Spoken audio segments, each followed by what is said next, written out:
जी शुक्राना गुरु जी। सभी संगत को जय गुरु जी। गुरु जी के आदेश से गुरु जी की ये बेटी अपना एक सत्संग शेयर करना चाहती है। उस सत्संग के माध्यम से मैं अपने गुरु जी को शुक्राना करना चाहती हूँ। जैसे कि गुरु जी ने कहा कि शुरू से अपनी जर्नी बतानी होती है, तो मैं आपको बता दूं कि मैं वैसे तो ये तो मेरे गुरुजी ही जानते हैं कि उन्होंने मुझे अपने से कब जोड़ा। हम कौन होते हैं उनसे जुड़ने वाले। गुरुजी जब तक नहीं चाहेंगे तब तक कुछ नहीं हो सकता। पर ये 2019 एंड या 2020 की शुरुआत के साल की बात है। मैं अपनी सहेली के यहाँ, उसने मेरी सहेली आंटी जो हैं उन्होंने मुझे अपने यहाँ सत्संग में इनवाइट किया। और जैसे कि उन्होंने सत्संग में इनवाइट किया तो मैं चली गई, क्योंकि भगवान का नाम है, सत्संग है, यह सोच कर के मैं चली गई। मैं वहाँ गई, मैं झूठ नहीं बोलूँगी, सबसे पहली बार मुझे वहाँ जाके, क्योंकि हमें अपने दूसरे मैं दिमाग में लेके चली थी कि सत्संग है तो पता नहीं किस तरह से होगा, क्या होगा। पर मैं चली गई। मैंने वहाँ जाके गुरुजी को देखा गद्दी पे, और मैंने जैसे ही वो गुरुजी को देखा तो मुझे एकदम से दिमाग में आया कि अरे ये गुरुजी तो मैंने फ़ेसबुक वगैरह पे मेरे सामने कई बार आए, लेकिन कई लोग ने उनकी गद्दी और वो शेयर की हुई थी। तब मुझे लगा कि पता नहीं कौन है। जैसे कि आम धारणा होती है कि पता नहीं कौन से गुरुजी हैं। मुझे कुछ अजीब सा लगा, नहीं मुझे सही लगा। मैं स्क्रॉल करके आगे चली गई। फिर जब मैं सत्संग में गई, मैंने वहाँ देखा, वहाँ पे मैंने हाथ जोड़ कर के उनको प्रणाम किया और मैं जा कर के बैठ गई सत्संग में। और मैंने वो पूरा सत्संग पहली बार अटेंड किया था, तो जैसे जैसे वहाँ हो रहा था, जो कुछ हो रहा था, मैं वैसे वैसे करते गई। लेकिन मेरे दिमाग में मतलब मैं वो नहीं कर पा रही थी कि हाँ, जैसे होता है कि सत्संग में गए हैं, भाव नहीं आ पा रहे थे। मैंने गुरुजी के आगे नतमस्तक होकर के उनको प्रणाम करके बोला कि गुरुजी मुझे क्षमा करना, मैं आपके सत्संग में आई हूँ पर मुझे भाव नहीं आ रहे हैं। मुझे नहीं पता क्यों नहीं, लेकिन जैसी आपकी इच्छा। यह बोलकर कि मैं वहाँ पे हाथ जोड़ा, और मेरी दोनों बेटियाँ भी मेरे साथ थीं। तो हम वहाँ पर गए और वहाँ से आए। मेरी बड़ी बेटी को बड़ा अच्छा लगा और हम घर आ गए। उस समय मेरी परिवार की स्थिति कुछ सही नहीं चल रही थी, कुछ प्रॉब्लम्स आ रही थी, तो कुछ वो सब भी चल रहा था दिमाग में। खैर, एक मतलब ये रहा कि वो एक नॉर्मल सा सत्संग है, ठीक है, हो गया, आ गए, प्रसाद वगैरह लंगर खा के। और फिर ऐसे ही फिर ये सिलसिला शुरू हुआ कि फिर दूसरी जगह मुझे गुरुजी ने सत्संग में बुलाया। ऐसे कर कर के मैं सत्संग में जाती रही। तो शुरुआती सत्संगों में मेरे को बिल्कुल भी, मतलब मैं जाती थी, मैं हाथ जोड़ती थी, मैं हर बार यही बोलती थी, गुरुजी क्षमा करना, मेरे अंदर अभी कोई भाव नहीं आ रहे हैं। पर मैं जब घर आती थी तो मेरी बेटी बोलती थी, मम्मी हम कब सत्संग कराएंगे गुरुजी का, आपने बोला था कि मैं सत्संग कराऊंगी। तो मैंने उससे बोला कि बेटा मैंने तो कभी नहीं बोला कि मैं सत्संग कराऊंगी, ऐसे तो मैंने बोला ही नहीं। मैं तो रोज़ गुरुजी को हाथ जोड़कर यही बोलती हूँ कि गुरुजी जब आपकी जो इच्छा होगी, मैं अभी कुछ नहीं बोलती।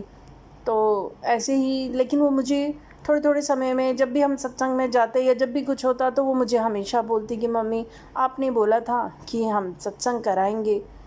बेटा मैंने उसको बोला कि बेटा हम अभी सत्संग नहीं करा सकते, क्योंकि जब तक मेरे मन में भावना आए, और मैं कैसे, और मेरे मन में तब तक भाव आने शुरू हो गए थे। मैं गुरुजी के प्रति मेरे को थोड़ी थोड़ी आस्था होने लगी थी, लेकिन मैं अपने घर पे गुरुजी को तब तक नहीं ला सकती थी, क्योंकि मैं चाहती हूँ कि मेरे घर में अगर गुरुजी आ रहे हैं तो वो सबकी सहमति से आएँ। ऐसा ना हो कि मैं गुरुजी को ले आऊँ और कोई उनका अपमान करे या उनके लिए कुछ भी बोले या उनको दिल से वो ना करे।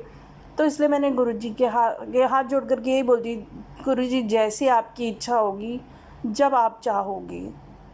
ऐसा कह कर के बात हो गई। हम जाते रहे, जब जब हमें आता रहा, कभी जा पाते थे, कभी नहीं जा पाते थे।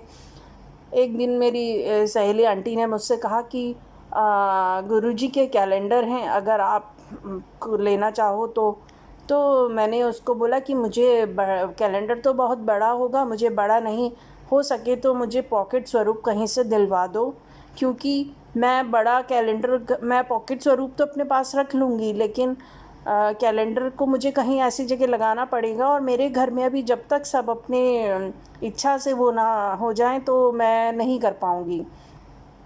तो उसने बोला ठीक है कि जैसे ही पॉकेट स्वरूप मिलेगा मैं आपको वो ब्लेसिंग जब भी मिलेगी आपको मैं दे दूँगी। खैर बहुत टाइम बीत गया, मुझे गुरुजी का कोई स्वरूप, कोई ब्लेसिंग्स मतलब ऐसे नहीं मिली और ये सिलसिला ऐसे ही चलता रहा।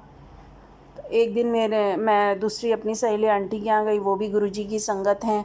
तो उन्होंने बोला कि तो वो कहीं जा रही थी बाहर, तो मैंने उनसे कहा कि मेरी इच्छा है कि मेरे को गुरुजी का स्वरूप। तो वो एकदम से उठी, बोली कि अरे रुको, मेरे पास कुछ ब्लेसिंग्स रखी हैं, अब ज़रूरी नहीं है कि मेरे पास वही हो जो आप चाहते हो, लेकिन जो भी होगा मैं आपको उनकी ब्लेसिंग्स देती हूँ। मैंने कहा ठीक है। मैं बैठी थी, वो अंदर गई, अपना वो एक बैग लेके आई, उसके अंदर से उन्होंने निकाला और जैसी जो पहली ब्लेसिंग निकाली उन्होंने, वो था गुरुजी का पॉकेट स्वरूप। और मेरे वो पॉकेट स्वरूप पाते ही मेरे आँखों में आंसू आ गए कि जैसे कि मतलब मेरी दिली इच्छा जो मतलब पूरी हो गई थी। तो मैंने उन आंटी का भी बहुत शुक्राना किया कि मतलब आपने मेरी इतनी बड़ी इच्छा पूरी कर दी। मैं वो स्वरूप लेकर के गुरुजी का घर आई और वो पॉकेट स्वरूप मैंने अपनी बड़ी बेटी को दिखाया, वो भी बहुत खुश हुई, बोली मम्मा मेरे को भी एक पॉकेट स्वरूप। मैंने कहा बेटा गुरुजी की जब इच्छा होगी वो उस तरह से अपने आप ही अपनी ब्लेसिंग्स देंगे। उसके बाद मेरे घर में मतलब मेरे घर का माहौल डे बाय डे बहुत बहुत ज़्यादा वो हो रहा था, ख़राब हो रहा था। बहुत सारी इंटरनल प्रॉब्लम्स चल रही थी, जिसके चलते मैं मतलब बहुत ज़्यादा डिप्रेशन जैसे कहना चाहिए, बहुत ज़्यादा ऐसी स्थिति में आ गई थी। फिर क्योंकि पूरे घर में मैं और मेरी दोनों बेटियां ही उनको मानते थे गुरुजी को, मैं कई बार गुरुजी के आगे बहुत ज़ोर ज़ोर से रोती थी कि गुरुजी या तो आर या पार कर दीजिए, ऐसी वाली स्थिति में आ गई थी। खैर कुछ टाइम बाद मेरे हस्बैंड अंकल की तबीयत ख़राब हुई, वो हॉस्पिटलाइज्ड हुए और वो जब वहाँ पे हुए तो उनको एडमिट किया मैंने। और मैं शाम के टाइम रात को जब मैं घर आने लगी तो क्योंकि उनके हाथ से सारी चीज़ें मतलब सब कुछ उनके पास से निकाल के मुझे दे दिया था कि ये आप रख लीजिए, यहाँ पे हॉस्पिटल में अलाउड नहीं है। तो मुझे लगा कि इनके पास कुछ तो होना चाहिए। तो गुरुजी की कृपा से मेरे पर्स के अंदर गुरुजी का पॉकेट स्वरूप था, जो कि हमेशा मेरे पर्स में रहता था मेरे साथ। मैंने वो निकाला और मैंने अपने हस्बैंड अंकल को बोला कि प्लीज़ इसे अपने पास रख लो, इनको गुरुजी को ये आपको आपकी रक्षा करेंगे। तो मैंने डरते डरते वो निकाला कि कहीं ये ना बोलें कि क्यों, ये कहाँ से लाई हो और किसका है और क्यों दे रही हो, कौन है ये।